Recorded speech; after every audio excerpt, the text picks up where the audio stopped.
Esse dia eu fui para São Pedro, para Águas de São Pedro. Lá em Águas de São Pedro tem um local lá que tem 3 fontes de água, tá? A Gioconda, tem umas 2 ali, eu não lembro o nome das 2, sei que uma é Gioconda, mas tem uma ali que é de enxofre. Não sei se você já foi lá e bebeu daquela água. Já fez isso? Entrou ali, dentro daquela fonte ali, dentro daquele lugar bonito, lá em Águas de São Pedro, e de uma água ali que é com bastante enxofre, né? É um dos maiores, se eu não me engano é a segunda maior, é a segunda com mais quantidade de enxofre no mundo, né? Perdendo, parece que apenas com uma que fica na Itália. E aí então a gente vai lá, né? E é engraçado porque eu vou lá e eu fico olhando aqueles turistas, né? Chegando ali e experimentando aquela água. E o que elas fazem, aquelas pessoas que nunca beberam daquela água? Nossa, cheira a ovo. Que nojo. Nossa, vou vomitar. Nossa, que água ruim. Eu não, eu já me acostumei. Eu vou lá, toda vez que eu vou lá, eu tomo um pouquinho daquela água e não tem nenhum problema, apesar do cheiro dela ser de ovo, né, como dizem. Mas eu acostumei com aquela água. Eu não tenho problema, vou lá, bebo aquela água, não me dá ânsia, não me faz nada. Mas algumas pessoas têm essa ânsia, né, quando bebe daquela água lá com aquela quantidade de enxofre. Abra sua Bíblia em Apocalipse capítulo 3.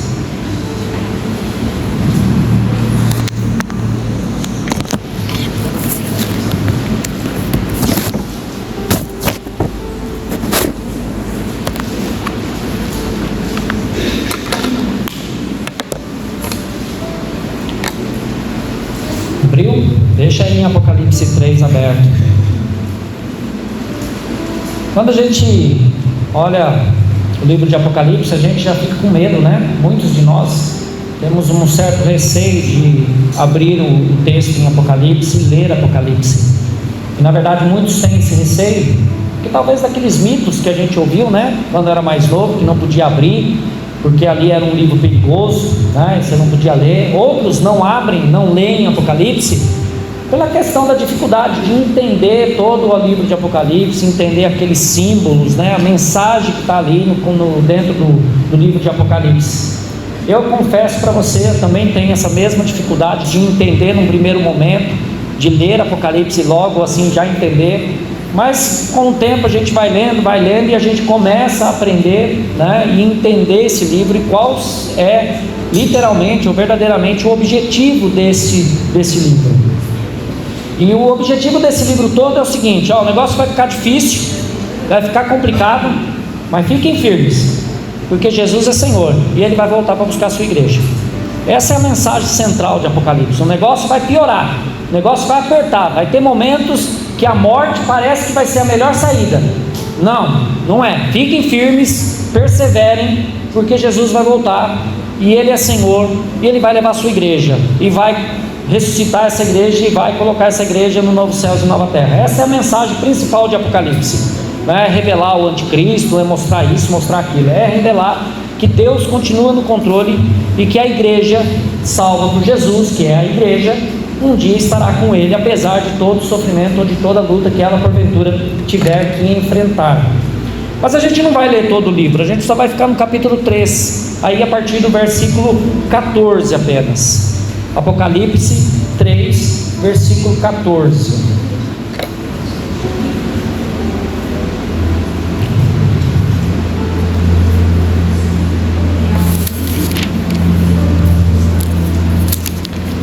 Olha aí que caiu em 1 João aqui. Pronto. Ao anjo da igreja em Laodiceia, escreva: estas são as palavras do Amém, a testemunha fiel e verdadeira, o soberano da criação de Deus. Conheço as suas obras, sei que você não é frio e nem quente. Melhor seria que você fosse frio ou quente. Assim, porque você é morno, não é frio nem quente, estou a ponto de vomitá-lo da minha boca. Você diz: estou rico, adquiri riquezas e não preciso de nada. Não reconhece, porém, que é miserável, digno de compaixão, pobre, cego e que está nu. Dou-lhe este conselho: compre de mim ouro refinado no fogo, e você se tornará rico. Compre roupas brancas e vista-se para cobrir a sua vergonhosa nudez, e compre colírio para ungir os seus olhos e poder enxergar. Repreendo e disciplino aqueles que eu amo. Por isso, seja diligente e arrependa-se. Eis que estou à porta e bato. Se alguém ouvir a minha voz e abrir a porta, entrarei e cearei com ele, e ele comigo. Ao vencedor darei o direito de sentar-se comigo em meu trono, assim como eu também venci e sentei-me com meu Pai em seu trono.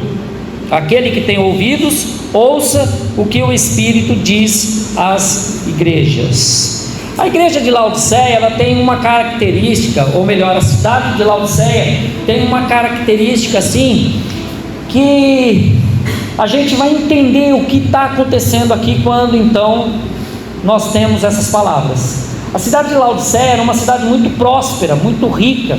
Ela era conhecida como uma cidade com uma grande produção e de excelente qualidade de uma lã preta, que era utilizada não apenas pelos moradores daquela cidade, mas era levada para ser vendida em outras cidades.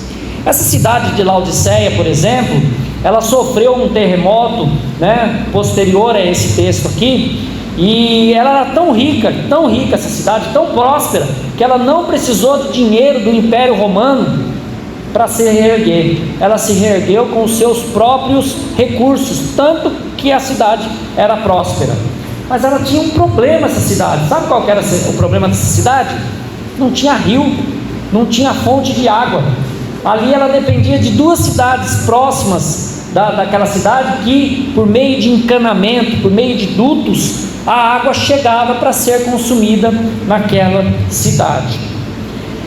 Quando nós olhamos esse texto, nós vemos aí no versículo 14 a indicação de quem está escrevendo, de quem é o recado que está sendo levado ao povo de Deus, à igreja que estava na cidade de Laodiceia. Se você olhar o versículo 14, você vai perceber que é uma identificação do próprio Senhor Jesus. Ele é o Amém, Ele é a testemunha verdadeira, Ele é aquele que é verdadeiramente o Senhor. É Ele quem está escrevendo, ou melhor, é Ele quem está enviando, dizendo aquelas palavras por meio do evangelista João, por meio do profeta João. Então é Jesus que está dizendo. Então a gente começa fazendo uma pergunta simples aí: por que eu devo dar atenção para tudo isso que está escrito?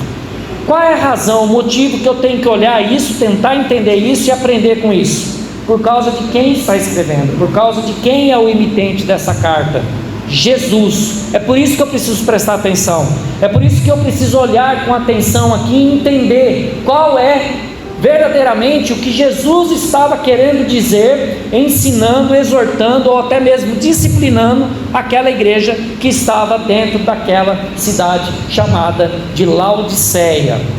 E aí então, é por causa desse emitente que a gente vai começar a entender o que está acontecendo, e você vai perceber que há uma ligação íntima, um envolvimento muito próximo da igreja que está na cidade com a própria cidade.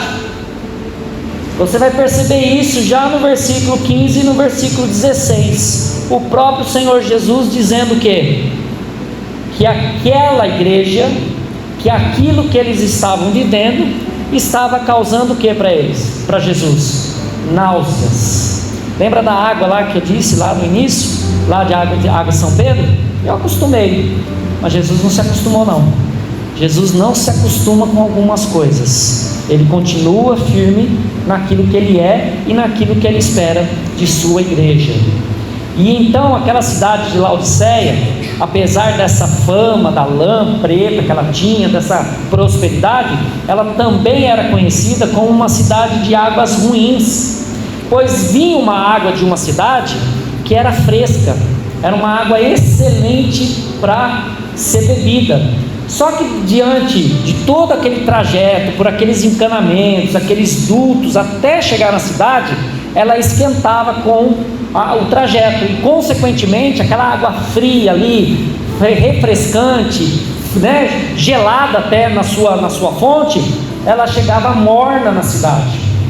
E a água de outra cidade, diferentemente dessa que era fria, ela é uma água quente, uma água termal, né? A gente tem aqui no Brasil, inclusive, um local que tem águas quentes naturais. E aí então aquela água quente também era transportada por esses dutos, por esses encanamentos. Só que em vez de ela conseguir chegar quentinha até o seu destino, ela perdia essa temperatura, ela se esfriava e chegava o quê? Morna. Então a cidade, apesar da sua prosperidade, apesar de tudo isso, era uma cidade também conhecida por águas ruins de se beber. Então gente que não estava acostumada ali, chegava ali e bebia, tinha ânsia de vômito. E Jesus está fazendo essa mesma comparação, usando essa situação e comparando com a própria igreja que estava lá em Laodiceia. Jesus não está repreendendo ou querendo ensinar a cidade, ele está querendo ensinar e repreender a própria igreja que estava ali naquela cidade. E aí então, né, a igreja que estava ali na cidade de Laodiceia provocava o que para Jesus? A mesma sensação de alguém que chegasse naquela cidade e bebesse daquelas águas. Onde aquela água era fria, na sua fonte, na outra cidade, era excelente para se refrescar, para matar a sede. Aquela água na outra cidade que era quente na sua fonte, era excelente para se banhar, para curar, né, para relaxar, a água termal. Mas essas mesmas águas, quando chegavam até Laodiceia, elas se tornavam mornas, e por causa das impurezas durante o trajeto, ela se tornava, além de morna, ela se tornava uma água completamente imprópria para o próprio consumo das pessoas que estavam ali na cidade de Laodiceia. Então causava essa náusea, essa ânsia de vômito. E Jesus está dizendo que aquela igreja que estava na cidade de Laodiceia era uma igreja que causava náuseas. Ela tanto não servia para refrescar, como também não servia para ser como uma água termal, para recuperar e dar saúde para as pessoas. Era uma igreja que era morna, né? Era uma igreja que causava náuseas no próprio Senhor daquela igreja. Mas espera aí, por que essa igreja é chamada por Jesus de uma igreja morna? Por que essa igreja de Laodiceia era uma igreja que causava essa ânsia, né, para Jesus? O versículo 16 responde isso. Era uma igreja autossuficiente, uma igreja alienada de Cristo, uma igreja que estava ali dizendo que era de Jesus. E como a gente às vezes ouve algumas frases nos dias atuais, né? Não, eu tenho Jesus no meu coração, mas que estava longe de Jesus, que estava numa condição de autossuficiência, do tipo, eu não preciso viver na dependência do Senhor da igreja. E eles então, né, é chamado por Jesus de pobres. Eles se consideravam ricos, a cidade era rica, era uma cidade próspera, e consequentemente a igreja desfrutava dessa prosperidade da cidade. As pessoas ali tinham condições tecnicamente financeiras para viver e viver muito bem. Só que Jesus está dizendo que aquela igreja que se declarava ou se achava rica, era uma igreja aos olhos do Senhor, ao paladar de Jesus, uma igreja pobre, apesar de toda a prosperidade que estava acontecendo na cidade. A igreja lá é chamada de uma igreja cega, uma igreja que não conseguia enxergar, apesar do pó famoso, de um pó ali que eles traziam da Frígia, uma outra cidade. E ali naquela cidade de Laodiceia existia uma espécie de uma Unicamp, né, Kim? Uma Unicamp, onde tinha uma excelente escola de medicina na época. E esse pó ali da Frígia, da cidade de Frígia, era levado para essa escola, e lá eles trabalhavam com esse pó, e daquele pó faziam um colírio, que dizia que era bom para as pessoas que tinham problema de vista. Eu estava conversando com o irmãozinho lá de trás, e ele está sem óculos, ele disse que não estava enxergando o que estava escrito no data show. Eu falei, pois é, eu não estou conseguindo ler o que está escrito aqui na mesa. Talvez se a gente usasse aquele pó o pó de Laodiceia, o colírio produzido em Laodiceia, de repente a gente até ficava bom. Então era uma cidade também conhecida por causa dessa condição desse colírio. Só que Jesus está chamando essa igreja de cego, diz que ela possui uma cegueira, apesar de ela estar inserida dentro de uma cidade, dentro de uma localidade conhecida por uma escola de medicina, onde se produzia um colírio que era buscado e comprado por pessoas de todas as regiões ali, ia buscar aquele colírio. Impressionante. E Jesus vai chamar aquela igreja, além de pobre e cega, ele vai dizer que aquela igreja lá, ela está nua, apesar daquela cidade também, ela tão próspera, aquela cidade, que ela era famosa, né, por fazer uma lã preta, que era também utilizada, e as pessoas iam lá, né, e buscavam essa lã. Uma mão de Sião da época, né? As pessoas saíam das suas cidades para comprar lã, né? E ali eles iam lá, e Jesus está dizendo: apesar de tudo isso, vocês estão nus, sem roupa, aos meus olhos. Jesus olha para aquela igreja se acha a bambambam. Aquelas pessoas se acham autossuficientes. Eu não preciso viver na dependência de Jesus, pois eu sou rico, eu enxergo e eu tenho roupa.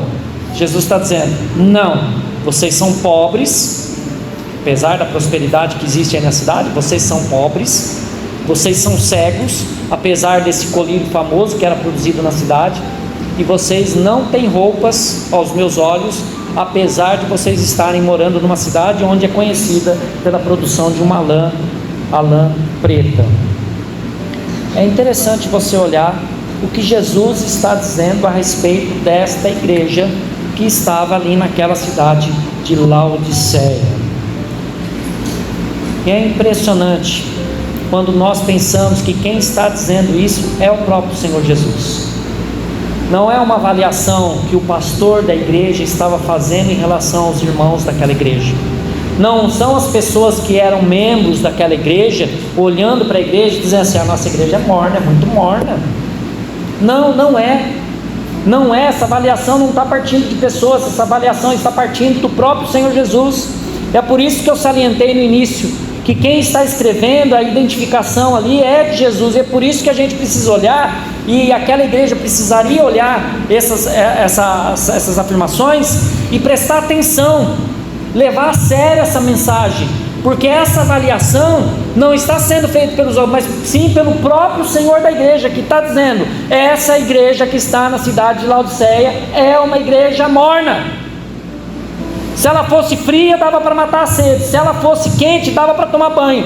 Mas nem para isso ela serve. É uma igreja que, quando alguém experimenta, né, como a água de Laodiceia, me causa náusea, me causa essa ânsia. É o que Jesus está dizendo a respeito da igreja.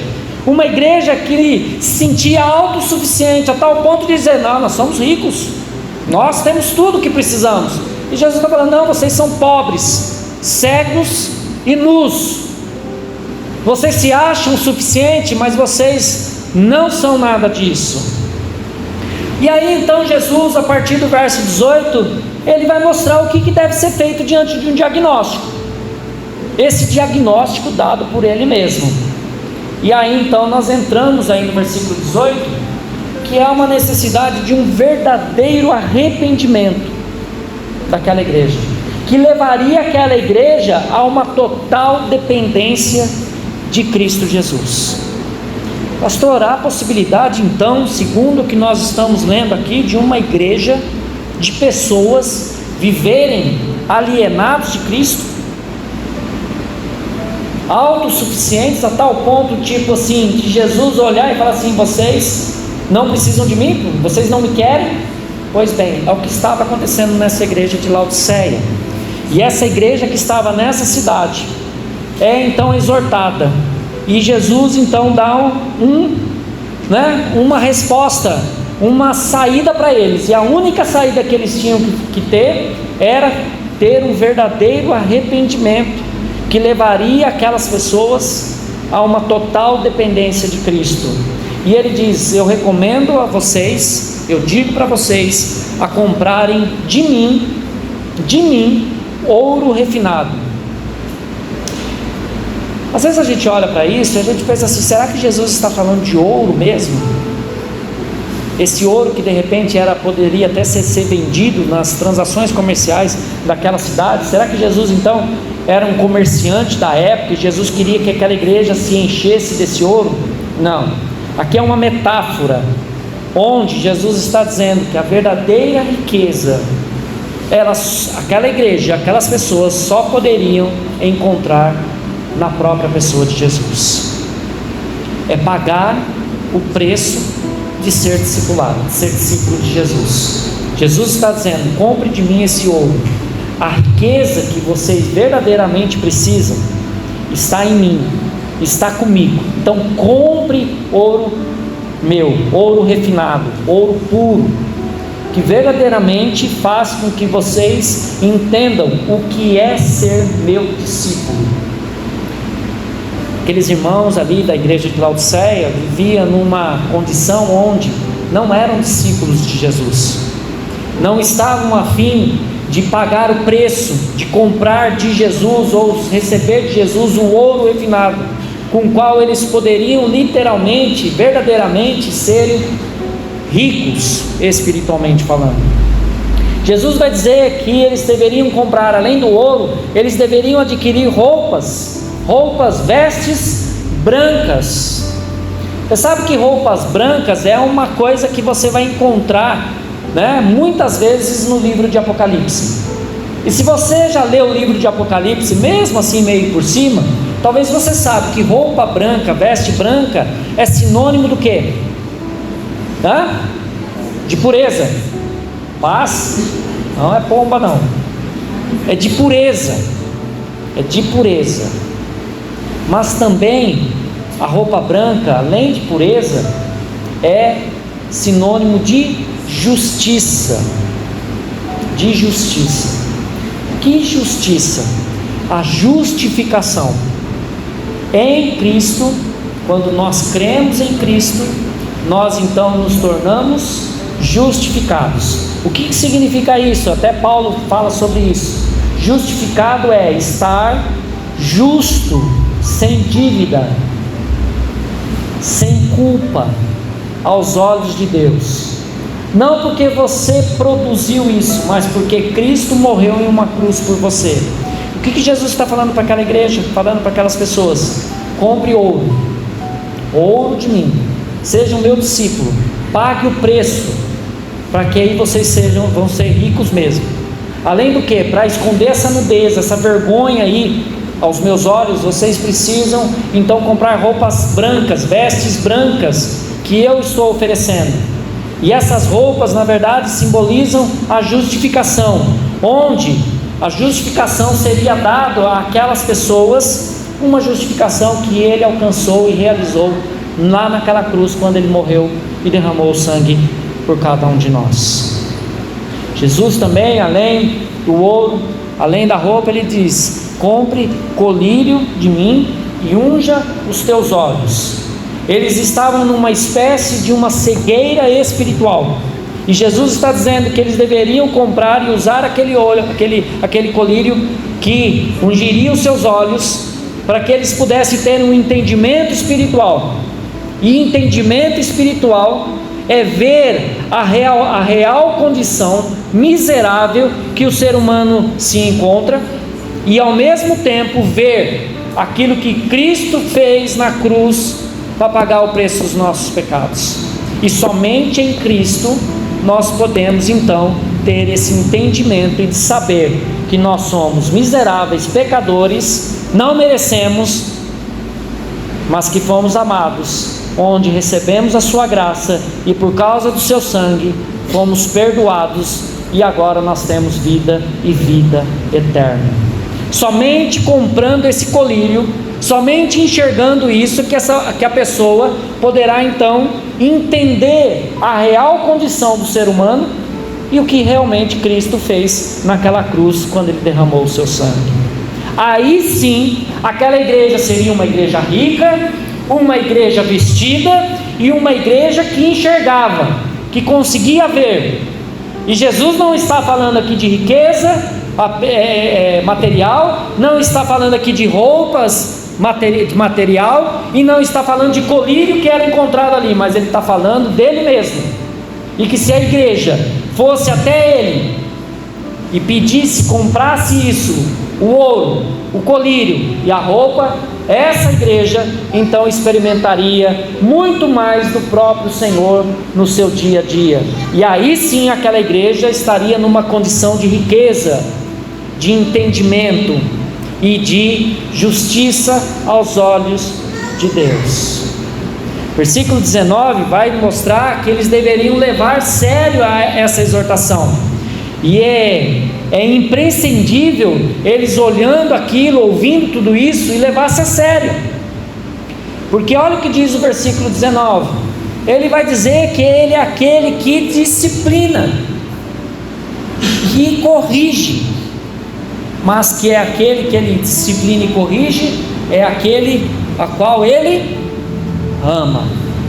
O que Jesus está olhando para aquela igreja é o seguinte: não, essa igreja não está destruída, ela não está acabada, ela só precisa se arrepender de onde ela entrou, de onde que ela se tornou autossuficiente, se separou ou foi se distanciando de mim, da minha própria vontade, foi cada vez mais se achando, a bambambam ali, achando que não precisava uma dependência completa e única de Jesus, começou a se garantir talvez pelo próprio ambiente na qual ela vivia, na qual ela experimentava, de uma cidade próspera, de uma cidade conhecida pela lã, de uma cidade que tinha um colírio famoso, e aquela igreja acabou sendo influenciada de tal maneira que se distanciou de Jesus, e Jesus diz assim: não, mas vocês têm jeito ainda, basta vocês se arrependerem, basta vocês quererem comprar ouro meu, roupas minhas e colírio meu, porque aí então vocês vão experimentar algo muito maior de mim mesmo. E essa exortação deveria levar a ser a sério, porque é aquele que ama é o que está disciplinando, e ele só está disciplinando porque ele amava aquela igreja. Normalmente, irmãos, nós quando passamos por momentos bons na nossa vida, uma das marcas, características do ser humano é se distanciar da dependência de Deus, se distanciar do querer do Senhor. Porque se eu não estou doente, se eu estou enxergando, se eu tenho dinheiro no bolso, se eu estou bem, para que eu vou viver dependente de Deus? Para que eu vou viver o tempo todo na sua dependência? Automaticamente a gente vai meio que se distanciando. Só que o povo de Deus não sobrevive, não consegue existir se ele não estiver na dependência do Senhor. E o mais impressionante, que assim como aquela cidade que estava ali sendo influenciada pela própria, aquela igreja estava sendo influenciada pela própria cidade, pela condição da cidade, muitas vezes nós também somos influenciados pela própria condição na qual nós estamos inseridos ou estamos experimentando. Quer uma prova disso? Durante a pandemia, você sabe quantos pedidos de oração nós recebíamos durante o período da pandemia? De pessoas que a gente não conhecia, que falavam assim: olha, eu assisti o culto, eu ouvi a mensagem, fui abençoado. Várias pessoas. Você sabe quantas vezes nós ouvimos isso nos dias atuais? Você sabe quantas pessoas nos procuram para que a gente ore por alguma situação nos dias atuais? Na época da pandemia, estava todo mundo desesperado, precisava de Deus. Eu preciso de Deus, eu preciso correr atrás. Passou a pandemia, nós então achávamos até que a igreja ia aprender alguma coisa, de viver uma dependência do Senhor. Passou a pandemia, as coisas foram se acertando, a gente foi deixando, e às vezes nós vamos nos tornando autossuficientes a tal maneira de acharmos que somos ricos, sem estar com o próprio Senhor Jesus. É impressionante como isso acaba se repetindo. E se Ele está nos corrigindo, se Ele está nos exortando nessa noite, talvez você que esteja aqui nessa noite, você de repente já teve momentos onde você dependia do Senhor completamente, como foi cantado aqui. A primeira coisa que você faz é pensar no Senhor, é orar ao Senhor, é ler a sua palavra, é depender do Senhor. Talvez você já viveu isso um dia. Talvez um dia você esteve caminhando seriamente com o Senhor na dependência de Cristo, de tal maneira que o seu viver, o seu desejo era Cristo o tempo todo. Você só queria saber dele, não interessava o que estava acontecendo. Mas de repente a vida foi passando, as coisas não foram melhorando, de repente você foi se estabilizando e você já não busca mais, ou você não depende mais de Cristo como você já dependeu um dia. E talvez você esteja se achando que você não precisa tanto dele, pois afinal de contas você tem o ouro que você acumulou, a riqueza que você acumulou, talvez você tenha a roupa que você comprou, talvez você tenha o colírio que você tem utilizado, e você fala assim: não, eu não preciso me ajoelhar e depender exclusivamente de Cristo, porque eu já tenho tudo, não tenho falta de nada. Mas é impressionante como Cristo não quer um tipo de relacionamento onde o crente ou a igreja vive numa espécie de autossuficiência. Ele quer necessariamente uma igreja que dependa exclusivamente dele. E assim como eu bebo daquela água e acostumei com aquele gosto daquela água e não me causa ânsia, Cristo não se acostuma com você se você continua vivendo nessa autossuficiência. Ele não se deixa moldar porque você não quer levar a sério aquilo que ele propõe ou aquilo que ele tem para você. Ele não quer, ele quer te ensinar, ele quer te exortar e mostrar para você que tudo que verdadeiramente você precisa está nele mesmo. O ouro que te faz rico, a roupa que te faz justo e o colírio que cura a sua cegueira espiritual só é encontrado e só pode ser experimentado nele mesmo. Quando você olha o versículo 20 e o versículo 21, você vai ver o resultado daqueles que se porventura se arrependam e compram e vão até Cristo. Quando você olha o versículo 20, e esse versículo, como eu vi um comentário, ele deveria ser decorado, guardado, recitado por nós o tempo todo, não apenas na hora da evangelização, mas também para aqueles que de repente estão um pouco longe de uma comunhão, de um discipulado de Cristo. Ele diz assim, que se aqueles, ele está ali, batendo na porta, e se alguém ouvir a sua voz, e abrir a sua porta, ele faz o quê? Ele entra, e ele entrando, ele vai o quê? Vai cear com aquele que abriu a porta. Ceia aqui não é aquele pão que a gente faz aqui uma vez por mês. Cear aqui não é aquele suco de uva que a gente faz uma vez por mês. Aquilo a gente faz lembrando e relembrando aquilo que Cristo fez por nós. Cear aqui, bater na porta, abrir o coração, ele entrar e comer junto, significa o quê? Comunhão, intimidade. A linguagem aqui, se você ainda não percebeu, é uma linguagem tipicamente judaica, onde esse momento de alguém abrir a porta, permitir aquele que bate entrar e ali oferecer um pão e comer juntos, isso era significativo demais, tanto para aquele que abria a porta, mas para aquele que adentrava a casa. Eles levavam muito a sério esse negócio de comunhão, de comer junto. O que Jesus está dizendo aqui tem o mesmo sentido, de que se você que está ouvindo ele bater na porta do seu coração, e se você abrir a porta do seu coração, ele entra dentro do seu coração, ele entra na tua vida, e ele ceia com você, ou seja, ele tem comunhão com você, você tem comunhão com ele. Enquanto ali a igreja, o diagnóstico de Jesus era o seguinte: vocês estão longe de mim, vocês estão autossuficientes de mim, mas eu estou dizendo para vocês me buscarem, para vocês comprarem esse ouro, esse colírio, essa roupa, vocês dependerem de mim, para que vocês experimentam a mim, porque é só assim que vocês vão experimentar uma verdadeira comunhão comigo. Por isso que aquela frase, eu tenho Jesus no meu coração, é uma das frases que mais sem sentido existe quando alguém diz que ainda não é salvo ou que ainda não se arrependeu dos seus pecados.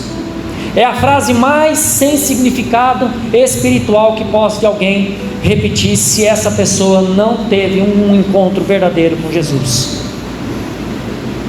Porque um dia ele bateu em nossos corações, um dia Ele entrou em nossos corações, e Ele faz essa mesma ação de bater em nossos corações. Para nós que muitas vezes se distanciamos, nos afastamos, e Ele faz a mesma coisa. Ele bate na porta do nosso coração, porque o desejo dele é ter um relacionamento com você, não apenas de ouvir, não baseado na experiência dos outros, mas o relacionamento que Ele quer ter com você é um relacionamento íntimo, de proximidade, de comunhão, no mesmo sentido de alguém que entrou numa casa e comeu aquele pão que foi oferecido sobre a mesa. Esse é o resultado. Se você ouve essa disciplina, se você ouve essa exortação, e se você então se arrepende, abre o teu coração e permite então Cristo entrar, você vai ter a comunhão aqui e agora. Jesus não vai ser apenas alguém que você encontra nos finais de semana quando você vai para a igreja. Você vai ter Jesus e vai ter comunhão com Jesus aqui e agora, o tempo todo. Você vai viver o tempo todo em comunhão com Jesus. E o versículo 21, ele faz uma promessa. No 20, ele diz: você experimenta agora, mas ele também diz: você vai experimentar depois. Não é algo que você tem experiência aqui nessa terra apenas. Você tem agora e tem depois. O versículo 21 vai mostrar que aquele que querer isso, que lutar por isso, que vencer isso, também vai ter o mesmo direito de se assentar no trono junto com Jesus. Da mesma maneira que Jesus lutou e venceu, e ele assentou do lado de Deus, do lado do Pai, no seu trono. O que Jesus está dizendo é o seguinte: que se você então abrir o seu coração, se você querer esse ouro, esse colírio, essas vestes, não viver numa autossuficiência, numa alienação, não quero muito comprometimento com Jesus. Se você continuar dessa forma, você não tem nada disso. Mas se você quiser realmente ter essa experiência íntima com Jesus, de abrir o seu coração, você experimenta Jesus agora, nesse exato momento, mas também na eternidade. Você vai continuar experimentando e desfrutando dessa comunhão com Jesus também na eternidade. É o que Jesus está garantindo para todos aqueles que abrirem a porta do seu coração. Por isso que o resultado, ele não é comparável a nada que você pode encontrar nesse mundo. Porque se você comprar ouro, se você juntar ouro nessa vida, você talvez vai até desfrutar de uma riqueza material.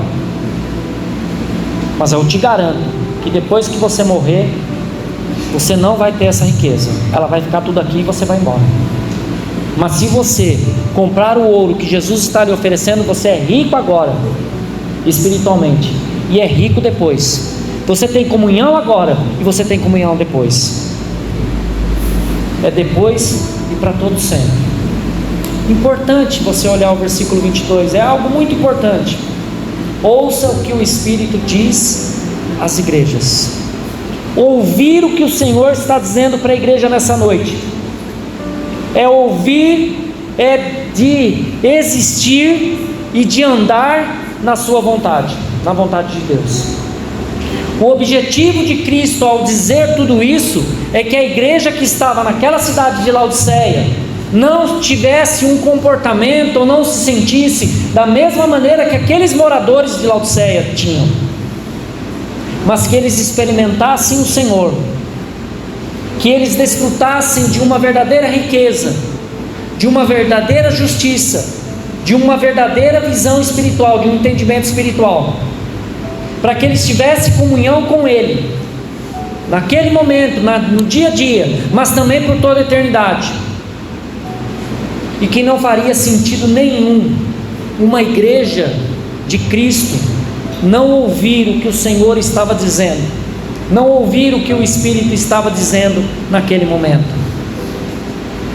É uma grande bobeira nossa, é uma grande perda de tempo ouvir aquilo que Jesus nos ensina e a gente não levar a sério aquilo que Ele está dizendo para nós nesta noite.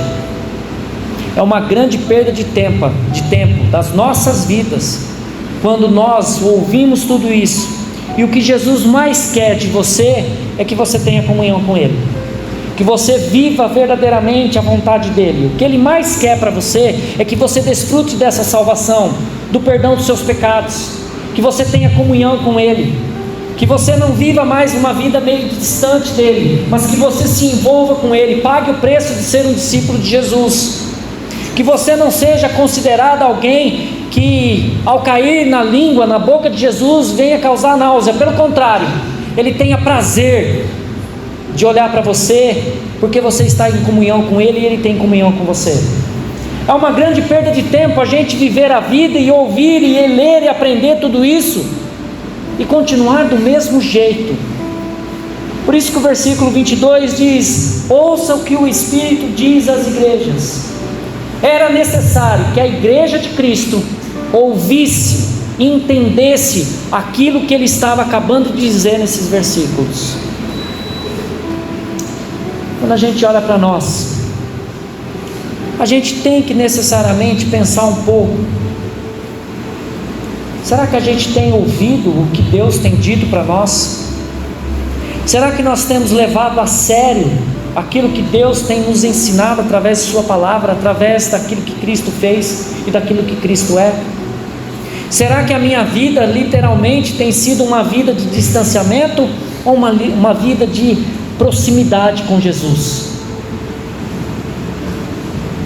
Não há possibilidade de você viver próximo de Jesus, não há chance nenhuma de você experimentar intensamente o querer do Senhor sobre a sua vida, se você continuar achando que você não precisa intensamente dEle, se você acha que não precisa verdadeiramente se entregar para Ele.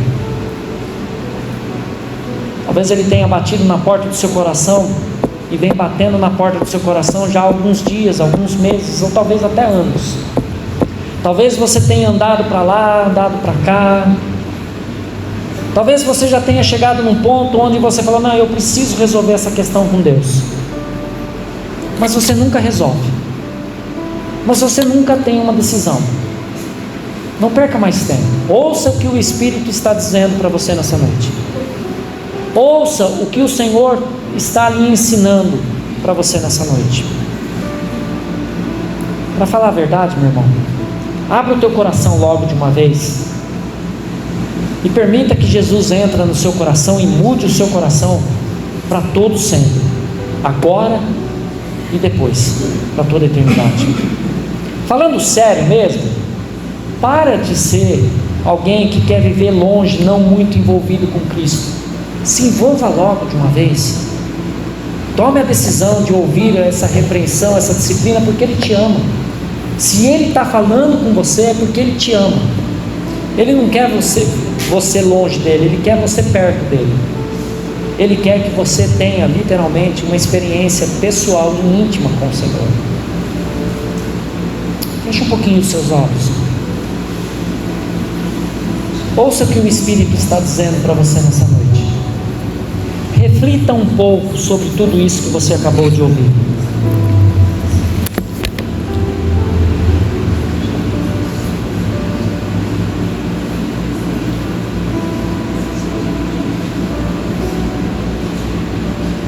E ao pensar sobre tudo isso, talvez você já tenha tomado essa decisão de crer em Cristo lá no passado.